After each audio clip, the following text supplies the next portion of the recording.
Hey everybody out there, this is Seto, and today guys for you I'll be profiling my Gravekeeper deck. Gravekeepers are my #1 favorite deck of all time. I've been playing them since they originally came out in Pharaonic Guard. The reason why I love Gravekeepers and I like Gravekeepers so much, and the reason why they are my favorite deck of all time is I love ancient history.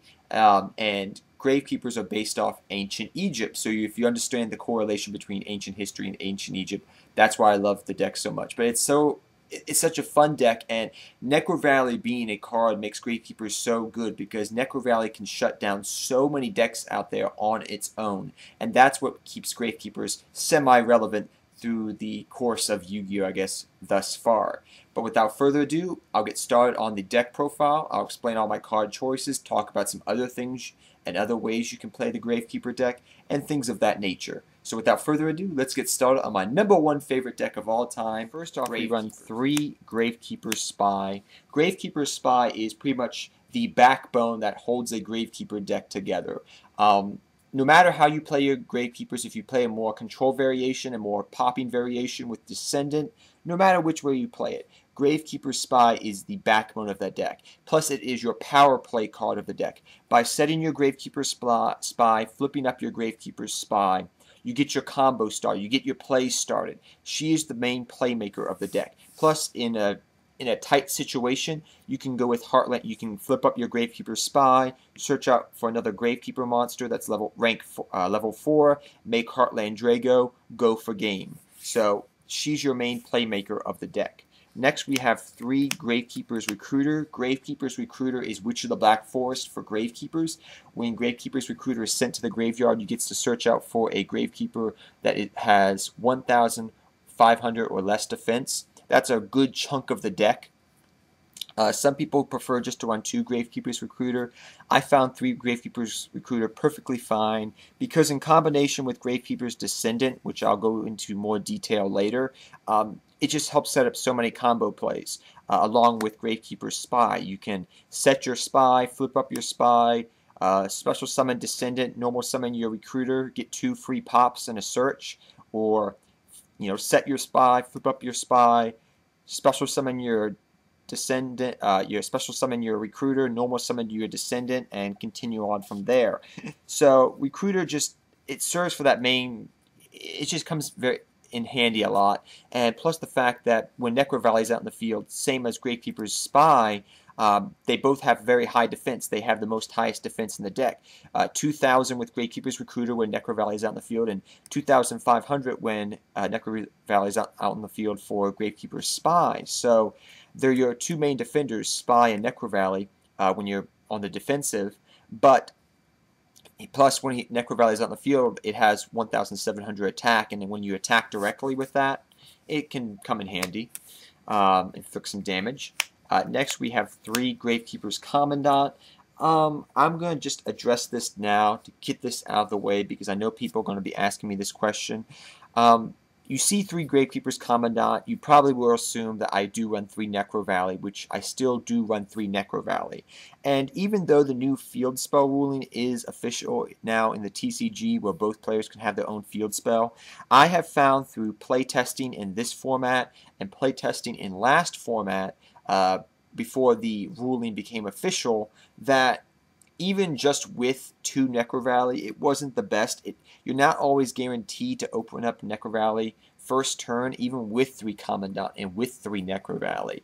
And Commandant is terraforming with legs. You can search your Necrovalley out and very easily. In the worst case scenario, you can use it to pop with Descendant. You can use it for Exceed fodder. You can use it as a 2,100 beat stick when Necrovalley is out in the field. It comes in handy. It's worth it because you can search out your Necrovalley. And the reason I still run 3 Necrovalley also, which I will address right now because I know somebody's going to ask me this question, why do you still run 3 Necrovalley with the new field spell ruling, is because if Gravekeeper's Spy is the backbone of a Gravekeeper deck, Gravekeeper's Necrovalley I would compare to being the bone marrow, the sinew that holds the Gravekeeper deck together. With the new Gravekeeper support that they released about a year ago now, that they made Necrovalley an archetype with Gravekeeper's Tomb. And I have found myself in many positions because there's a lot of cards in the game of Yu-Gi-Oh! Now that can pop cards on field. And you'll find yourself in a lot of positions a lot of the time where you're down to your last Necrovalley. And if you were just running 2 Necrovalley, you would be out of luck. And because I run 3 Necrovalley, that's how I win the duel, because I'm staying on that last Necrovalley to win the game. So that is why I still run 3 Necrovalley and 3 Commandant. Worst case scenario, he's a 2,100 beater. I'm okay with that. Next, I run 2 Gravekeeper's Descendant. Gravekeeper's Descendant, like I discussed before, with Gravekeeper's Spy and Gravekeeper's Recruiter over here. Helps you get your combo play so you can pop annoying cards on the field. As well as he's a 2,000 beater when Necrovalley's out in the field. So you can pop some cards and then swing for 2,000. That's pretty good. Next, I run 2 Gravekeeper's Assailant. I know some people don't like running Gravekeeper's Assailant, and I'm okay with that.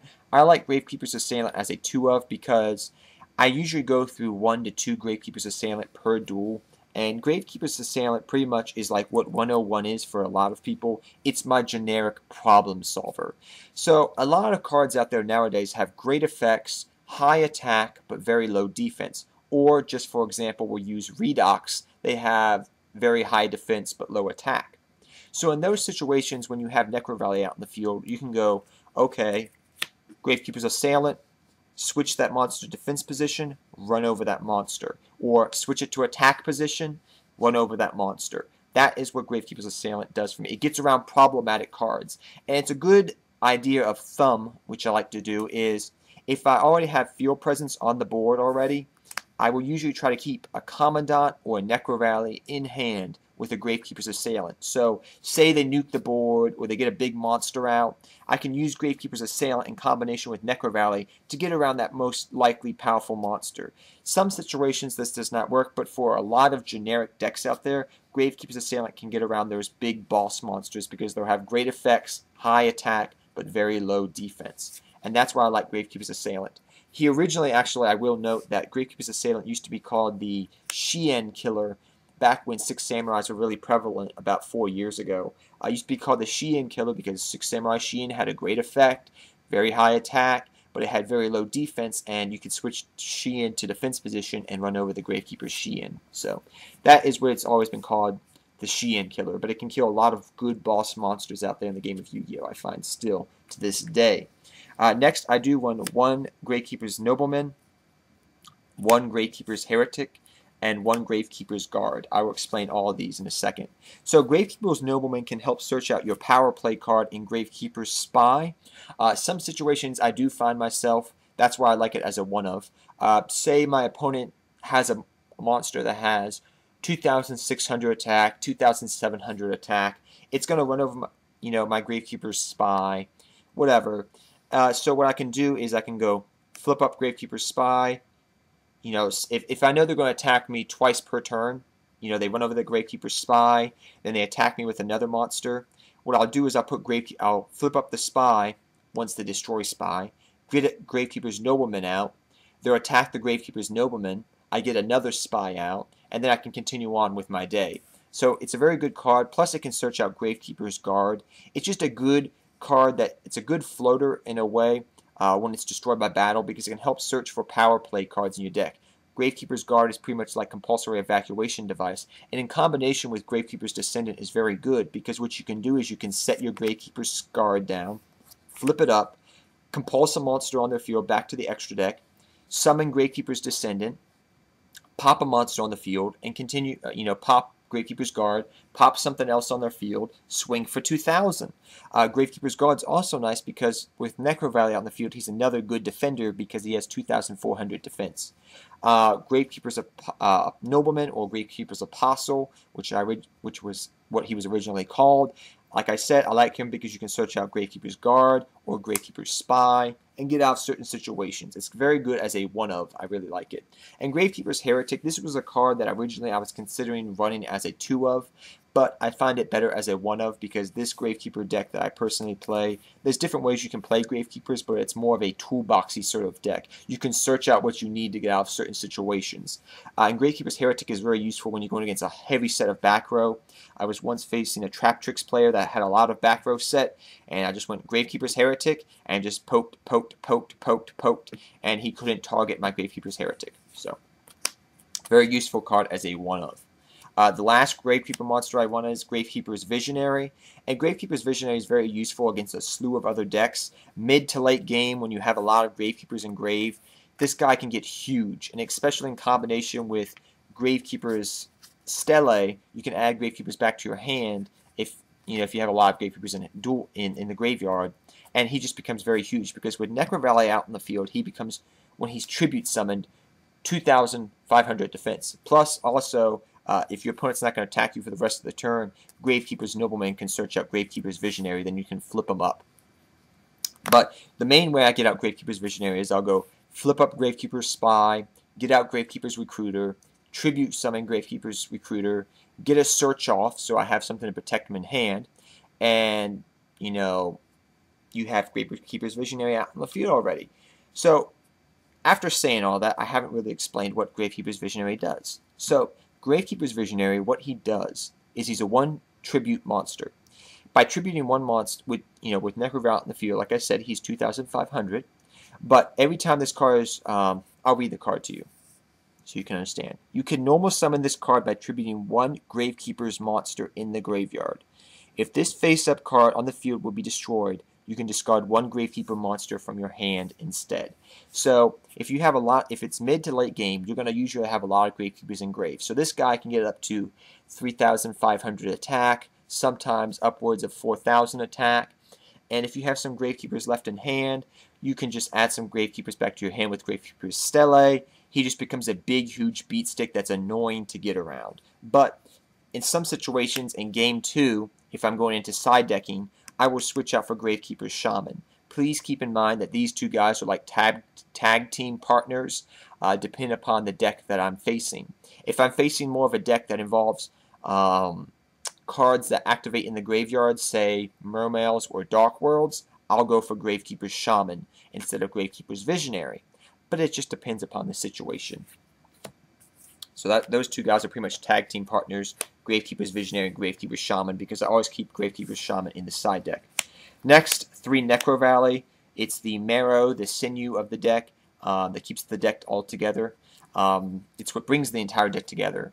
But that I already explained why I run 3 Gravekeeper's Necrovalley. Next, I run 2 Pod Duality. I do not run 3 Pod Duality because this deck does special summon a good amount, and your main power card is Gravekeeper's Spy. Next, I run 2 Mystical Space Typhoons, just to get rid of annoying cards, pendulums, whatever.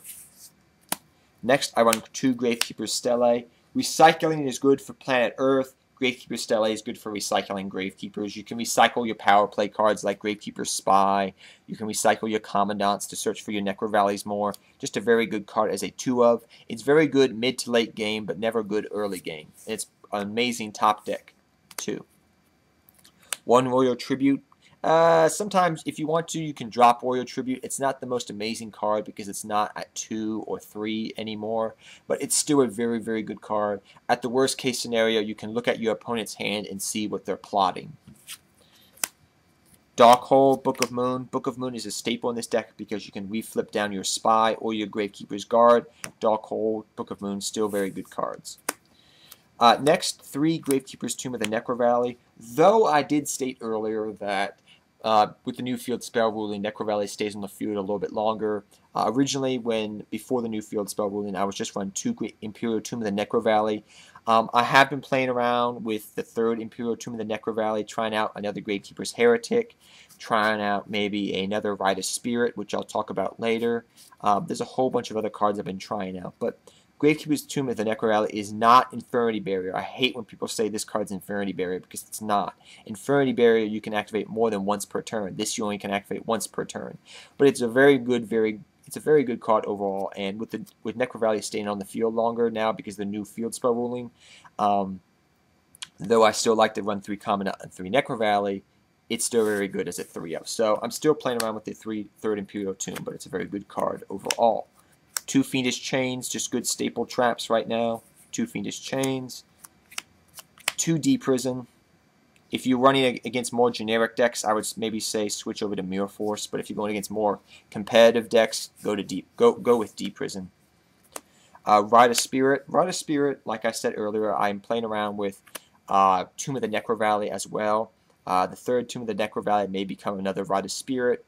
Ride of Spirit helps get combo plays off with Gravekeeper's Descendant. You can bring back a Gravekeeper's Spy, Gravekeeper's Descendant, do some combo plays, get some free pops and from some free searching. But Ride of Spirit is pretty much Monster Reborn in trap form for Gravekeepers. And for your other generic traps, Bottomless Trap Hole, Compulsory Evacuation Device, Torrential Tribune. Just your main staple traps there. To the extra deck, I really don't go into the extra deck, but if I do go into the extra deck, these are the main cards that I go into. 101 Silent Arc Arnor's Knight, Black Ship of Corn. I haven't got anything from Duelist Alliance yet, so that's why you don't see anything in here from that set yet. Abyss Dweller, Master Key Beetle, and Heartland Drago is pretty much the main card I go for next to Abyss Dweller, because Heartland Drago wins games in this deck hands down if you got Necrovalley out on the field. You can just flip up Spy. If your opponent's under 2,000 life points or at 2,000, you just overlay 2 level 4s, go for game. It's an amazing card. But those are the main ones I go to when I do exceed in this deck, but most often you do not exceed.